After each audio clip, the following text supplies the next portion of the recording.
Okay, everybody, here to just kind of give an update on the football I saw throughout the week. I gonna do the post game thoughts on the Alabama Chattanooga game. Haven't really had a chance to sit down and break it down yet, but from what I've seen and what I've heard, it looks pretty bad. So I'll get that out soon. But in the meantime, I will talk about some of the things I saw, some things that impressed me from this past week in football, both NFL and college. So on Thursday night, the Carolina New Orleans game, it was just crazy within itself. But Cam Newton threw two passes that I was like, wow, this guy, the talent that he has. He literally threw a pass, 50-yard pass to Ted Ginn Jr. Not only did it have arm strength and did it hit the back of the end zone and hit Ted Ginn Jr. in his stride running down to get the touchdown, but it was a high arcing pass, so it was accurate. But not only was it high arcing, sometimes you see high arcing passes that don't have the strength to really get down the field, and the receiver has to wait on it. Newton threw the ball on a high arc, going high into the ball, spiraling, and it hit the receiver right where it needed to hit him in the back of the end zone. Ted Ginn Jr., who's really, really fast, by the way, so the ball had to have a lot of velocity on it. And that throw just really impressed me. May not mean much to a lot of you guys, but seeing that throw, it was absolutely impressive. So I walked away just wow. Then he threw another pass later on, and where he gunned the ball over the top of the linebacker, but in between the safety and Kelvin Benjamin caught the pass, and that was an impressive pass as well. A lot of guys don't have the arm strength to make that type of throw in between defenders, where one is below the ball and one's above the ball. So Cam Newton impressed me on Thursday night. Now let's move on to a little bit of college football. I wasn't that surprised that Louisville lost to Houston. I was just telling someone last week before they even played the game. I said, look, Houston, they're still talented. Even though they lost games, they still have the defense to play this game. All they need to do is be healthy. Because Greg Ward was hurt, who was their quarterback. They also lost a few other guys. Um, and all they need to do is be healthy and execute their game, and they could give a little bit of trouble. I didn't think it was going to be a blowout, but they definitely came out and played. And so I wasn't that surprised by that outcome, actually. I like Louisville, but they were very, very reliant on Lamar Jackson. And as it shows, usually when you're relying on one person to win you games, you don't win every game. That's just the way that it works in football. Teamwork, team play is how you win games. So I wasn't that surprised by that outcome. Also, one guy who really, really impressed me, who I've heard rumors of and little inklings about over the past couple seasons or so, but haven't had a chance to see because he's out here in the Pac-12 and used to watching SEC football. It's Washington State's Luke Falk.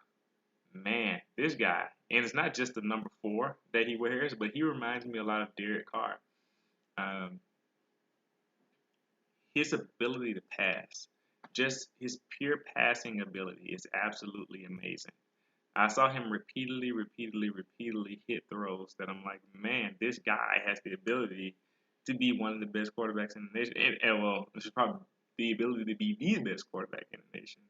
Um, Provided that he can do that on any team that he's on, not just in the Mike Leach offense, which is quarterback friendly and has a history of making quarterbacks have a lot of good numbers. But Luke Falk looks like he also has the intangible and physical ability to be a really good quarterback as well. Like I said, he reminds me of Derek Carr. He has a lot of arm, definitely enough arm to make the throws. I don't know if it's as strong as Derek Carr, which is unlikely, but he can make the throws.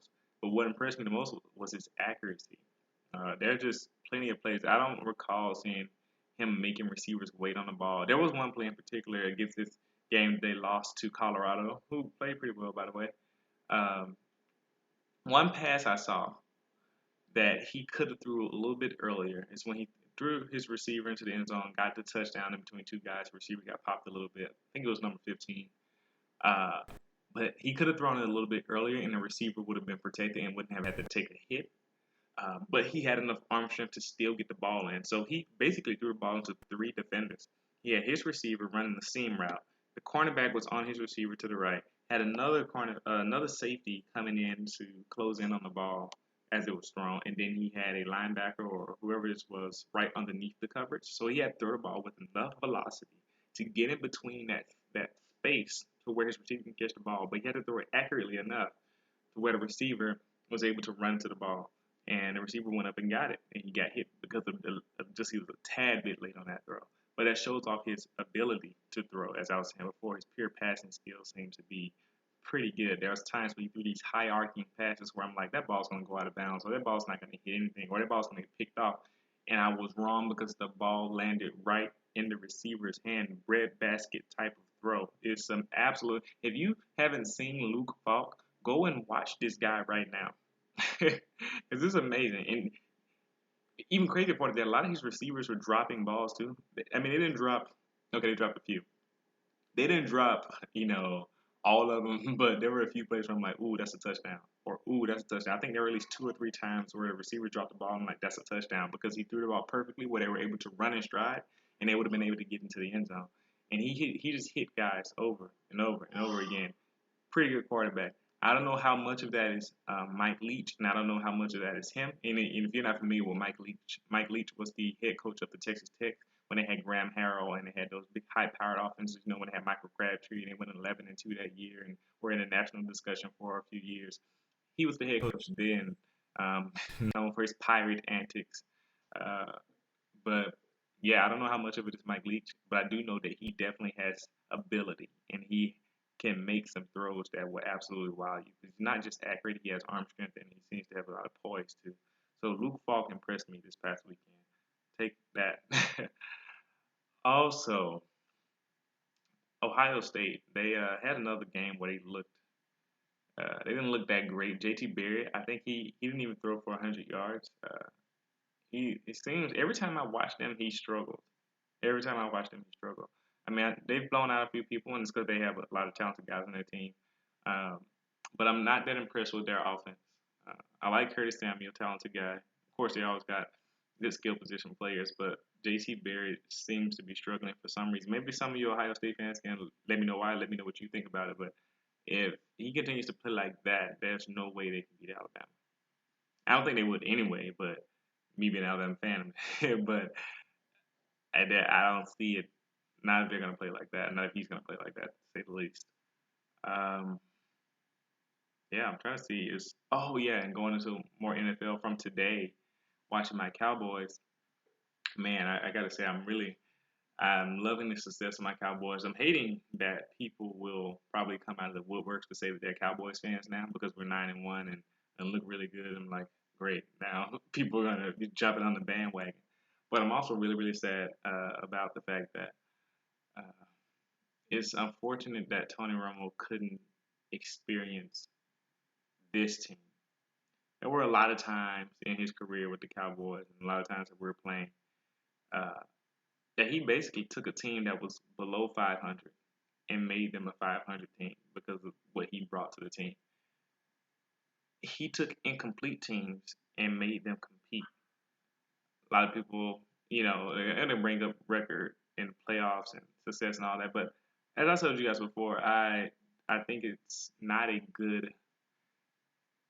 I reject that standard of what makes a quarterback elite or great playoff success because that's a team thing.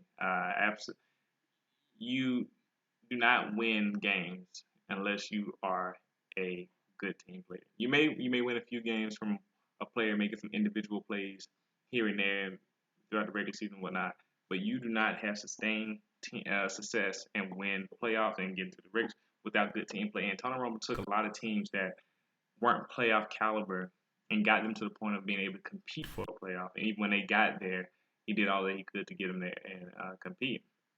And so it's unfortunate that he doesn't get to experience this team, which has a running back who I'm now starting to have respect for being chosen number 4 because I wasn't seeing his speed and power didn't pop off at me. He didn't really impress me, but the little things from him, from Ezekiel Elliott, that's what I'm talking about. Like the ability to step in and then step out, his vision, his ability to do the jump cuts.